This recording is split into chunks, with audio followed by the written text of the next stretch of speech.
noite. Vou falar de motivação e de foco e como o esporte agiu e age na minha vida, né?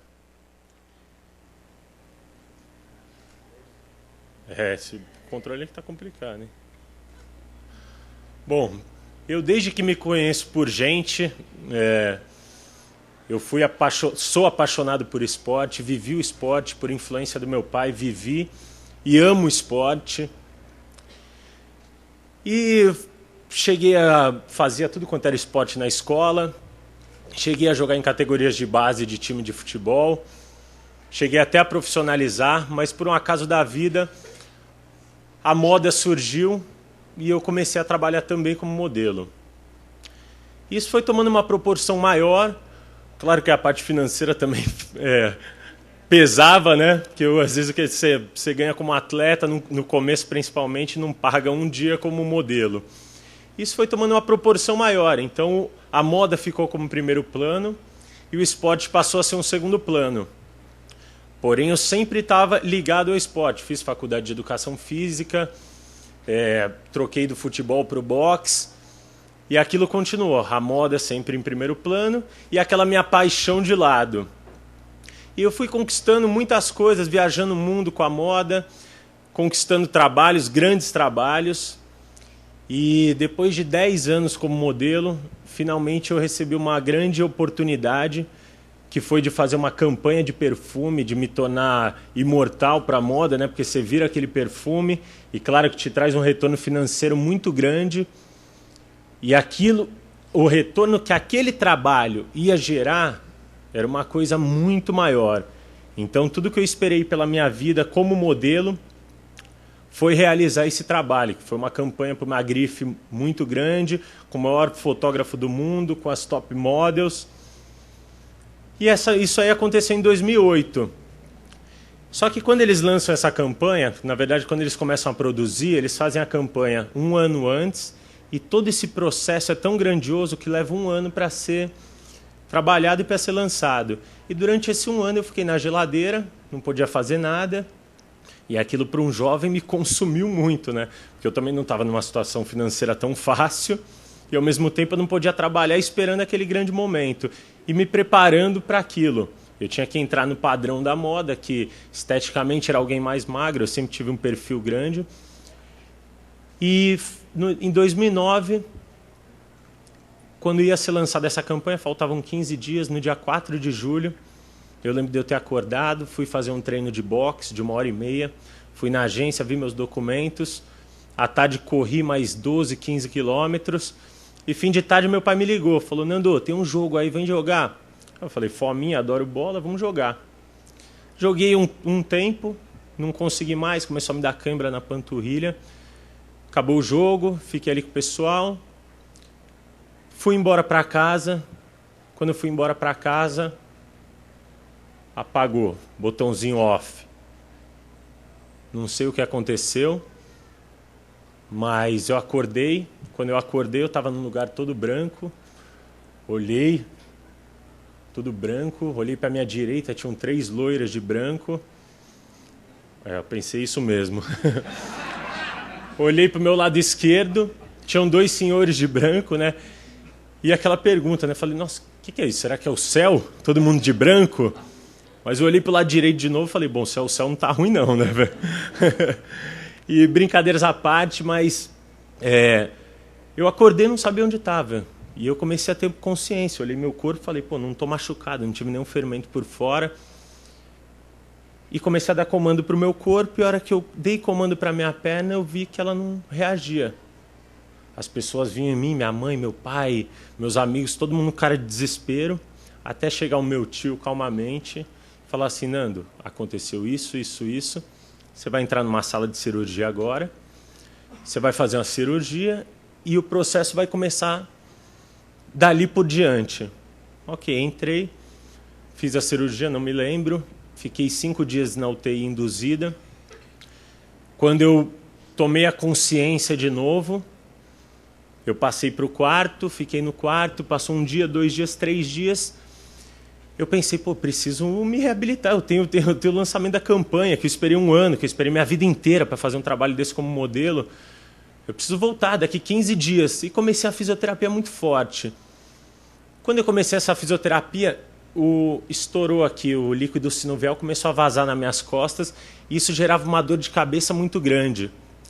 E os médicos decidiram que a gente tinha que fazer a sucção desse líquido e eu teria que ficar 10 dias deitado em leito zero.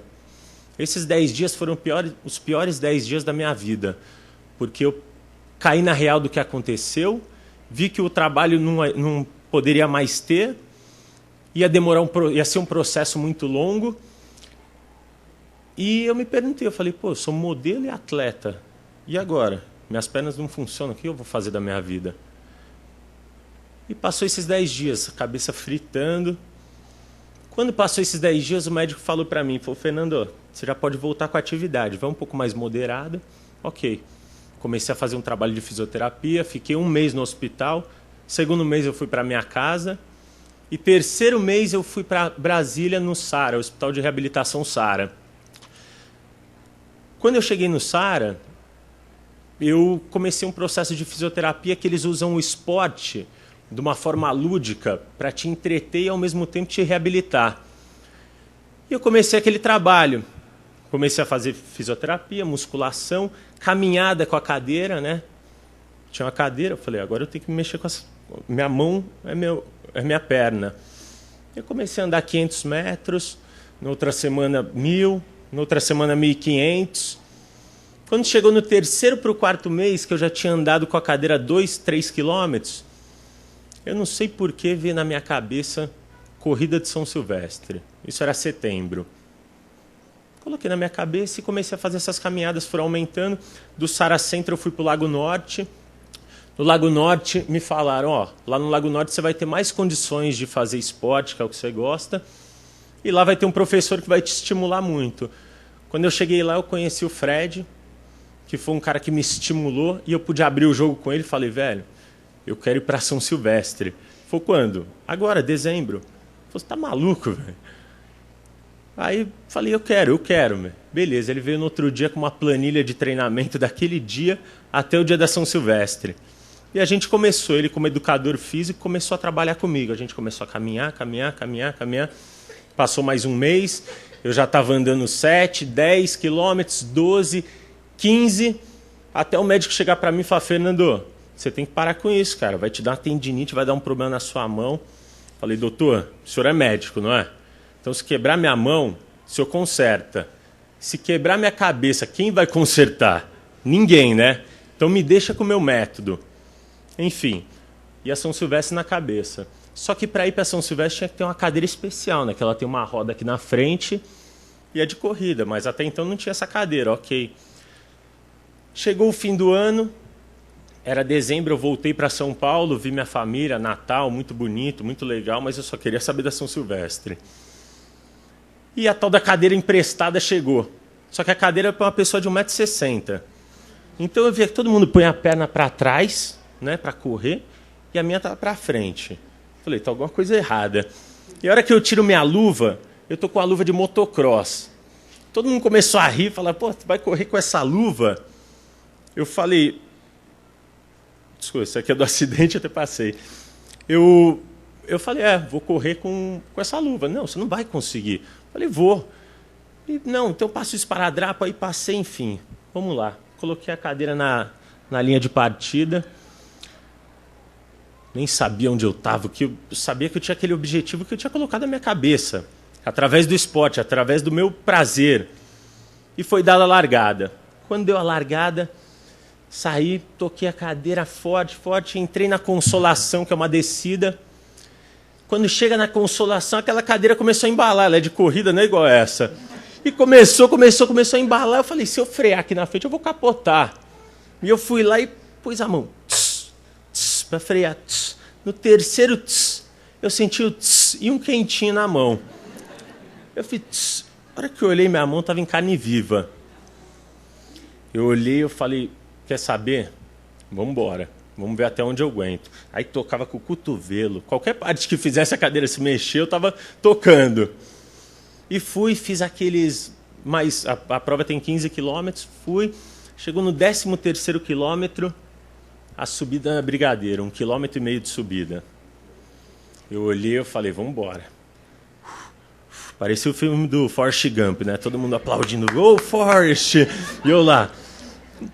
Acabei lá em cima, a hora que acabou, deu aquele alívio, eu falei, virei para a direita a cadeira, olhei, entrei na Paulista, a linha de chegada 500 metros. Aí dei mais uma tocada, 1, 2, na terceira, de novo, só que foi mais comprido.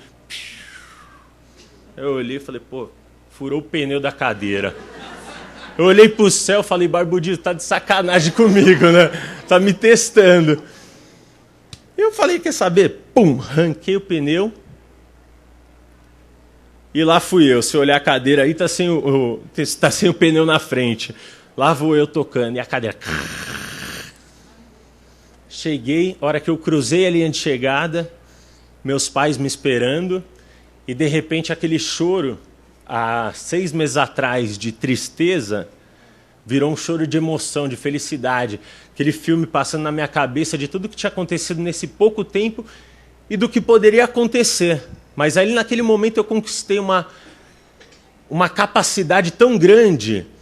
E uma coisa que me motivou foi saber também que ali, sentado numa cadeira, eu poderia estar representando pessoas com deficiência. Aquilo era um momento assim que eu tinha que buscar motivação para completar aquela prova. E quando eu completei, aquilo me trouxe aquela sensação de capacidade, de saber que eu poderia fazer alguma coisa, independente do obstáculo que foi colocado, e mais aqueles obstáculos que foram colocados no meio da prova, né? Ok, conquistei isso aí. Só que não acabou, né? Eu tenho que voltar para Brasília. E agora, o que eu vou fazer da minha vida? Correr de cadeira de rodas? Não. Definitivamente não. Eu voltei para Brasília e lá, né, conhecendo os esportes, vendo os esportes, eles usam a canoagem também como uma forma de reabilitação. E quando eu sentei naquele caiaque, a sensação de capacidade foi conquistada através da dor, através do esporte, que é o meu prazer, mas com muita dor. A hora que eu sentei no caiaque, eu comecei a remar, eu me vi livre, né? Eu estava livre, porque eu poderia ir para onde eu quisesse, e de repente aquela liberdade que foi perdida por estar numa cadeira de rodas, por não ter acessibilidade, o caiaque me devolveu. Eu estou livre aqui. Eu sei o quanto eu sou capaz, e agora eu tenho a liberdade. E parece que aquele momento no caiaque foi um cutucãozinho de Deus, de novo. Falando assim, meu filho, vai lá. Isso aí é para você, a canoagem. Você não gosta de esporte, você não ama esporte? Então pega, vai viver disso aí. E comecei a dar valor para a canoagem, né? Comecei a pensar em planos, novamente. Eu precisava de um objetivo, de um foco, alguma coisa para me alimentar. Isso em janeiro. Eu comecei a mexer no computador e vi que em agosto tinha o Campeonato Mundial de Paracanoagem. Lá vou eu de novo, próximo objetivo. Comecei a treinar para isso, treinar. Eu quero o Campeonato Mundial, vou para lá. E conquistei a vaga, né, para o Campeonato Mundial. Só tinha eu como atleta no Brasil. Até então ninguém numa cadeira de rodas tinha sentado num caiaque para remar, que é muito difícil e não é um esporte tão conhecido. Porém, quando eu cheguei lá, encontrei a estrutura de 5 mil pessoas, 5 a 10 mil pessoas na arquibancada. Era o Maracanã da canoagem. E, pô, chegou um brasileiro lá, eu alinhei meu caiaque, sentei. Dado a largada, são 200 metros, né, uma prova de velocidade. A hora que deu a largada, remei, força. Cruzei a linha de chegada, olhei para a esquerda, ninguém. Olhei para a direita, ninguém. Me tornei o primeiro campeão mundial da história da canoagem a conquistar uma medalha de ouro em mundiais na canoagem do Brasil, coisa que nem eu sabia. Mas aquilo me deu assim, um prazer muito maior, que não foi da medalha de ouro em si. Foi de ter conquistado, né, alguma coisa que eu coloquei na minha mente, coloquei como foco. Eu conquistei aquilo. E diferente daquela vez que foi pela dor, eu consegui conquistar pelo prazer. Claro que o dia a dia de um atleta, de alguém que se propõe a fazer esporte intensamente, é dolorido. E aquilo assim, eu pude, né, colocar assim, me devolveu, eu já tinha conquistado a sensação de capacidade, agora me veio a sensação de liberdade. E eu vi que ali eu tinha uma responsabilidade agora muito grande, como se aquilo fosse a minha ferramenta de comunicação com o mundo. A canoagem é o que me faz falar com as pessoas, exigir direitos iguais, mostrar que deficiência e eficiência todo mundo tem, né? E o momento da medalha de ouro assim foi mais do que a medalha de ouro. Acho que essa foto já fala tudo. Foi aquele desabafo de me encontrar no mundo de novo, né? Através do esporte, através do que eu sempre gostei, eu me encontrei. Foi pela dor ou foi pelo amor? Mas eu cheguei lá. E a mensagem assim que eu deixei e que eu conquistei, que eu quero deixar para as pessoas, é isso, né? Que às vezes, seja pela dor ou seja pelo amor, tem que servir como motivação para você. Você tem que buscar aquilo, você não pode deixar aquilo te derrubar, você tem que usar isso como força. E fazer as coisas com verdade, com intensidade, com fé, que quando você faz assim, você conquista ou a medalha de ouro ou o último lugar na corrida de São Silvestre.